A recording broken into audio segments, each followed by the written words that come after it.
सबसे बड़ी तस्वीर अगर गुजरात की आपको समझनी है तो एक लाइन में है, और वो ये कि 2024 के पहले हमेशा इसे सबसे बड़ा सेमीफाइनल माना जाता है लोकसभा चुनाव के पहले।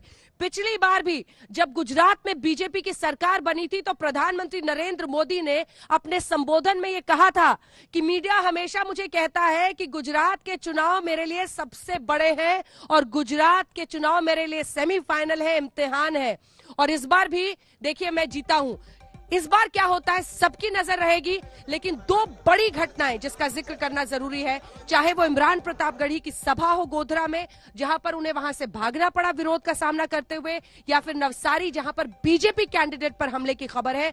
दो घटनाएं ऐसी जिनकी चर्चा जोरों पर पूरे गुजरात में है। वहीं आप रिवाबा जाडेजा की तस्वीरें देख रहे हैं, रविंद्र जाडेजा की पत्नी जो कि जामनगर से चुनावी मैदान में है, लेकिन राजकोट में चूंकि उनका वोट है वहां पर गई थी। जब उनसे नैनाबा जो कि कांग्रेस के लिए प्रचार कर रही है, रविंद्र जाडेजा की बहन, उन्होंने कहा कि ऐसा कई बार होता है कि परिवार के दो लोग अलग अलग पार्टियों से जुड़े होते हैं, मेरे पति मेरे साथ है। बहरहाल वो वोट डालने वहां पर पहुंची थी, उन्होंने जीत का दम भरा है। इस बीच हिमांशु और पंकज हमारे सहयोगी हमारे साथ जुड़ रहे हैं, लेकिन अकु जी जल्दी से एक रिएक्शन आपसे, जो इमरान प्रतापगढ़ी के साथ हुआ है। देखिए 10% के करीब मुस्लिम मतदाता यहां पर है, बाकी आप समझ लीजिए लगभग 90%, 89 पॉइंट कुछ परसेंटेज हिंदुओं का है। अब क्या एक ध्रुवीकरण इस बार हम राजनीति में यहां पर चुनावी प्रचार में देख रहे हैं? नंबर 1, यूनिफॉर्म सिविल कोड, दंगाइयों की प्रॉपर्टी को सीज किया जाएगा, एंटी रेडिकल यानी कट्टरवाद के विरोधी हम सेल बनाएंगे। बहुत सारी बातें ऐसी हैं जिनका जिक्र है। गोधरा का जिक्र आ गया, योगी आदित्यनाथ ने उसको ले आया कि राम भक्तों की हत्या हुई थी। क्या एक ध्रुवीकरण हो रहा है? और अगर मुस्लिम वोटों का ध्रुवीकरण होता है तो एक काउंटर कंसोलिडेशन हम हिंदू वोट्स का देखते हैं जिससे बीजेपी को फायदा होता है। क्या ऐसी सूरत बनती हुई दिख रही है आपको? आपके सवाल में ही जवाब है, और बिल्कुल ये पोलराइजेशन की स्थिति बन चुकी है और वो हो भी रहा है। मुस्लिम वोट बैंक को कंसोलिडेट करने के लिए जो कोशिश एआईएम से की गई और फिर कांग्रेस इमरान ने जब इस तरीके की बातचीत की तो उससे उनको लगा कि नुकसान होगा और इसीलिए उस पर हमला भी हुआ।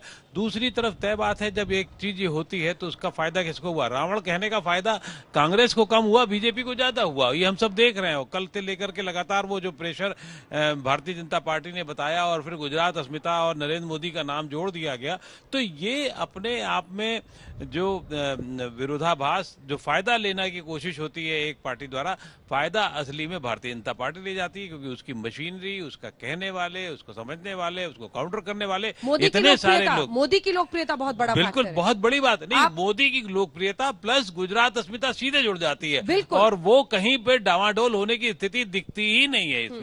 तीनों पर गोपी आपसे एक रिएक्शन जल्दी से। देखिए ये कहती है कांग्रेस पार्टी की आम आदमी पार्टी बीजेपी की बी टीम है, वो कहते हैं ओवैसी इनकी बी टीम है, सी टीम है, जो भी कहते हैं, लेकिन दरअसल बी टीम तो बन जाते हैं मणिशंकर अय्यर, मधुसूदन मिस्त्री, मल्लिकार्जुन खड़गे, जब आप नीच, औकात और रावण जैसे शब्दों को लाते हैं, क्योंकि उससे फिर बीजेपी फायदा उठाती है। कहते हैं गुजरात के सपूत का अपमान हुआ, जनता एक तरफा हो जाती है। बिल्कुल, देखिए अंजना, इस बार के चुनाव में ये चीज साफ देखने मिली। और क्योंकि सबसे पहले अगर कहें तो गुजरात के जो कांग्रेस के नेता है वो ये नहीं चाहते थे कि प्रधानमंत्री को लेकर किसी भी तरीके की बयानबाजी हो, क्योंकि उसका जो भुगतान है वो पिछले चुनाव में वो कर चुके हैं। 2007 की बात करें तो तब सोनिया गांधी ने मौत का सौदागर जैसे शब्दों का इस्तेमाल किया था, जिसका खामियाजा वो भुगत चुके हैं। इसके अलावा 2017 की बात करें तो मणिशंकर अय्यर ने नीच जैसे शब्दों का इस्तेमाल किया था और एक पूरा जो सेंटिमेंट्स है वो प्रधानमंत्री के साथ आ गया था। और देखिए आप, प्रधानमंत्री जब यहाँ पे भाषण दे रहे थे तो प्रधानमंत्री ने खुद अपने मुंह से ये बोला था कि मुझे मेरे औकात दिखाने की बात की गई कांग्रेस के जरिए, मेरे लिए अपशब्दों का इस्तेमाल किया गया। तो कहीं ना कहीं बीजेपी भी एक सेंटिमेंट जो है वो लोगों का सेंटिमेंट जो प्रधानमंत्री के लिए उसे हासिल करना चाहती थी।